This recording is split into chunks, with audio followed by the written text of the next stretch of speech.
ಶ್ರೀ ಶ್ರೀ ಸದ್ಗುರು ಶಿವಾನಂದ ಸ್ವಾಮಿಗಳು ಈ ಶತಮಾನದ ಪೂರ್ವ ಭಾಗದಲ್ಲಿ ಬಾಳಿ ಬೆಳಗಿದ ಮಹಾತ್ಮರು. ಯಾರಿಗಿರಂತಾರೆ ಈ ಮಾತು? ಯಾವ ಶಿವಾನಂದ ಸ್ವಾಮಿಗಳು? ಎಲ್ಲಿಯವರು ಇವರು? ಗದಗಿನವ್ರದೇ ಹೇಳಕತ್ತಾರೆ ಇವರು. ಸಿದ್ದೇಶ್ವರ ಸ್ವಾಮಿಗಳು.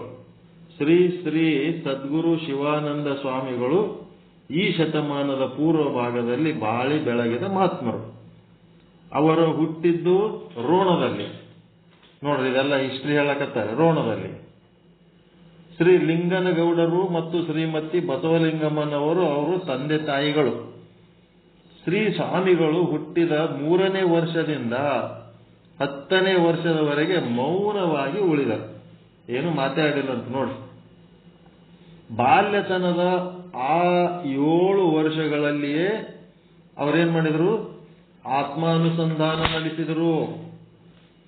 ಆತ್ಮಾನುಸಂಧಾನ ನಡೆಸಿ ಆತ್ಮನ ದಿವ್ಯ ಅಸ್ತಿತ್ವವನ್ನರಿತರು. ಅಮರ ಆನಂದ ಪಡೆದರು. ಆಂತರಿಕ ಹಸಿವು ಹೀಗೆ ಹಿಂಗಿದ ಬಳಿಕ ಬಾಹ್ಯ ಭಾನ ಹೊಂದಿ ನುಡಿಗೆ ಎಡೆಗೊಟ್ಟರು. ಆಮೇಲೆ ಹೊರಗೆ ಬಂದು ಮಾತಾಡೋರು. ಅಲ್ಲಿ ತನಕ ಅವರು ಒಳಗೆ ಚಿಂತನೆ ಮಾಡಿದಂತ ನೋಡ್ರಿ ಹೆಂಗದ. 10ನೇ ವರ್ಷದಾಗ ಅವರು ಸಾಕ್ಷಾತ್ಕಾರ ಮಾಡ್ಕೊಂಡಾರ ತಮ್ಮೊಳಗೆ ತಾವೇ. ಆಮೇಲೆ ಬಾಹ್ಯ ಬಾನ ಹೊಂದಿ ನುಡಿಗೆ ಎಡೆ ಕೊಟ್ಟಾರಂದ್ರೆ ಮಾತಾಡಕ್ಕೆ ಚಾಲು ಮಾಡಿದರು. ಅಲ್ಲಿ ತನ ಮೌನವಾಗಿದ್ದರು.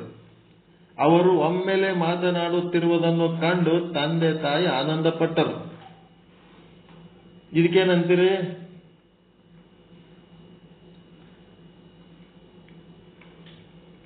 ಸಿದ್ಧಾರೂಢರು ಶಿಷ್ಯ ಗುರುನಾಥ ರೂಢರದ್ದು ಹೇಳ್ತೀರಿ, ಇವ್ರದನ್ನು ಹೇಳ್ಬೇಕಾ ಇಲ್ಲ?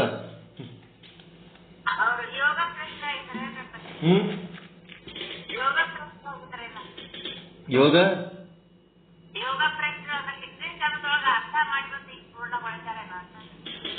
ಹಿಂದಿನ ಜನ್ಮದಾಗ ಯೋಗ ಭ್ರಷ್ಟ್ರ, ಯೋಗ ಭ್ರಷ್ಟ್ರ, ಯೋಗ ನಿಷ್ಠರ.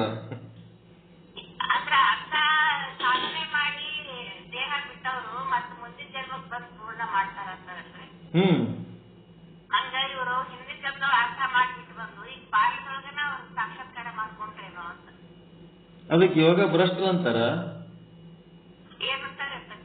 ಮತ್ತೇನ್ ಶಬ್ದಗಳು?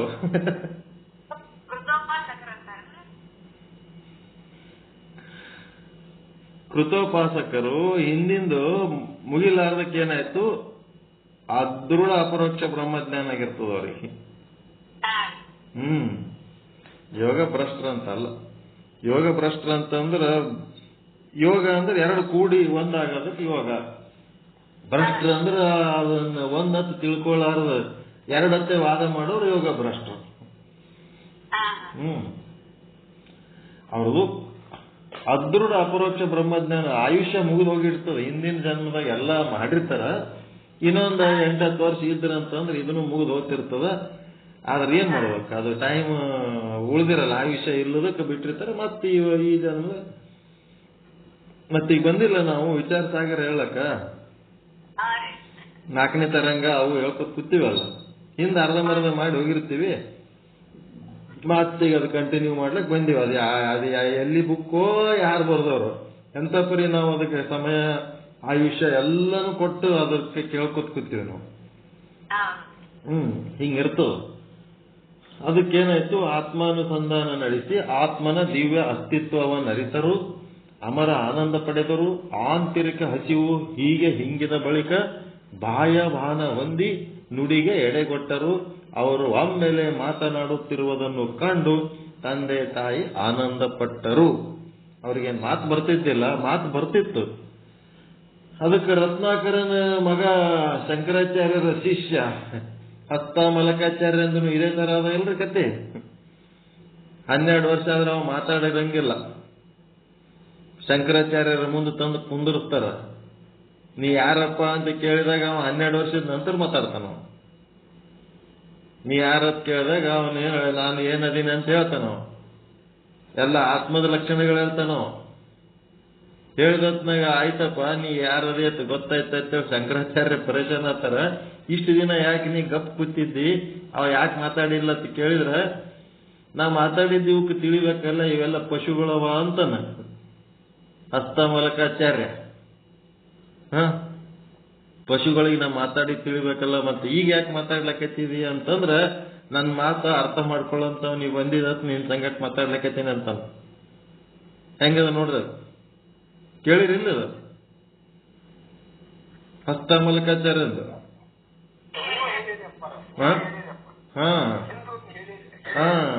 ಹಂಗೆ ಅದ ನೋಡ್ರಿ ಇವ್ರದ್ದು ಲೀಲೆ, ಶಿವಾನಂದರ ಲೀಲೆ, ಹಸ್ತಮಲಕಾಚಾರ್ಯರ ಲೀಲೆ, ಮತ್ತೆ ಗುರುನಾಥಾರೂಢರ ಲೀಲೆ ಹೆಂಗದ ನೋಡ್ರಿ. ತಂದೆ ತಾಯಿಗಳು ಅವ್ರೇನ್ ಮಾಡ್ತಾರೆ, ಶಂಕರಾಚಾರ್ಯರು ಮತ್ತ ನಿಮ್ಗೇನು ಉಪಯೋಗ ಆಗಂಗಿಲ್ಲ ಬಿಡು, ಅವ ಮಾತಾಡಿದ್ದು ನಿಮಗ್ ತಿಳಿಯಲ್ಲ ಅಂತಾನ, ಪಶುಗಳಂತಾನ ಅಂದಾಗ ಅವ್ರ ತಂದೆ ತಾಯಿ ಅಂತಾರೆ ಅವನಿಗೆ ಹಡದ್ 12 ವರ್ಷ ಕಳಿಸಿಕೆ ನಮಗೆ ಪಶು ಅಂತಂದ್ರ ಅವನೇನ್ ನಮಗ್ ಬೇಕಾಗಿಲ್ಲ, ಕರ್ಕೊಂಡವ್ರೆ ಕಳಿಸ ಬಿಡ್ತಾರ ಅವನಿಗೆ, ಹೋಗ್ಬಿಡ್ತಾನ. ಹಂಗ ಅವ್ರು ಏನ್ ಮಾಡ್ಲಿಕ್ಕೆ ಬಿಟ್ಟು ಬಂದಿರ್ತಾರ ಅದೇ ಆತಿರ್ತಾರ. ತಾಯಿ ತಂದೆಗಳು ಅವರನ್ನು 11ನೇ ವರ್ಷ ಶಾಲೆಗೆ ಕಳಿಸಿದರು. ಆಗಲೇ ಒಳ ಅನುಭೂತಿ ಗಳಿಸಿದ ಅವರಿಗೆ ಓದು ಬರಹ ಕಲಿತು ಲೋಕದಿಂದ ಪಡೆಯುವುದೇನು ಕಷ್ಟವಾಗಲಿಲ್ಲ. ಶಿಕ್ಷಣ ಮುಗಿದ ಬಳಿಕ ಶಿಕ್ಷಕರಾಗಿ ಕಾರ್ಯ ಮಾಡಿದರು, ಟೀಚರ್ ಇದ್ರು. ಮುಂದೆ ಬನಹಟ್ಟಿ, ಧಾರವಾಡ ಜಿಲ್ಲೆ ನವಲಗುಂದ ತಾಲೂಕ ಗ್ರಾಮದ ಬೃಹನ್ ಮಠಾಧ್ಯಕ್ಷರಾದ ಶತಸ್ಥಲ ಬ್ರಹ್ಮನಿಷ್ಠ ಶ್ರೀ ರುದ್ರಮುನಿ ಸ್ವಾಮಿಗಳಿಂದ ವಿಧಿವತ್ತಾದ ಅನುಗ್ರಹ ಪಡೆದರು. ಧಾರವಾಡ ಜಿಲ್ಲೆ ನವಲಗುಂದ ತಾಲೂಕ ಬನಹಟ್ಟಿಯಾಗ ಅವರಿಗೆ ದೀಕ್ಷಾ ಕೊಟ್ಟರತ್ ನೋಡ್ರಿ ಬನಹಟ್ಟಿ ಸ್ವಾಮಿಗಳು. ಗುರುವು ತೋರಿದ ಶಿವಯೋಗ ಮಾರ್ಗದಲ್ಲಿ ಅಷ್ಟಾವರಣ ನಿಷ್ಠರಾಗಿ ಶ್ರದ್ಧಾ ಉತ್ಸಾಹದಿಂದ ನಡೆದರು. ಸುರೇಬಾನ, ಮನಿಯಾಳ ಅಂದ್ರೆ ರಾಮದುರ್ಗ ತಾಲೂಕ, ಬೆಳಗಾಂ ಡಿಸ್ಟ್ರಿಕ್ಟ್ ದಲ್ಲಿ ಅವರು ಪಾಟೀಲರಾಗಿ ಕಾರ್ಯ ಪ್ರಾರಂಭಿಸಿದೊಡನೆಯೇ ಅವರ ಆಧ್ಯಾತ್ಮಿಕ ಗರಡಿ ಪ್ರಾರಂಭವಾಯಿತು. ಅಲ್ಲೇನ್ ಮಾಡಿದ್ರು, ಪಾಟೀಲ್ ಗೌಡ್ರಾದ್ರ ಆ ಊರಾಗ ಹೋಗಿ ಬಾಲ್ಯದಲ್ಲಿ ಅರಿತು ನಲಿದ ಅಖಂಡ ಸತ್ಯವನ್ನೇ ಪ್ರಸ್ಫುಟವಾಗಿ ಕಾಣಬಯಸಿದರು. ಸಣ್ಣವರಿದ್ದಾಗ ಏನು ಸತ್ಯದ ಅನುಭವ ಮಾಡಿಕೊಂಡ್ರು ಅದನ್ನೇ ಮುಂದೆ ಅಖಂಡವಾಗಿ ಕಾಣಬೇಕು ಅಂತ ಅವರಿಗೆ ಇಚ್ಛೆ ಆಯಿತು.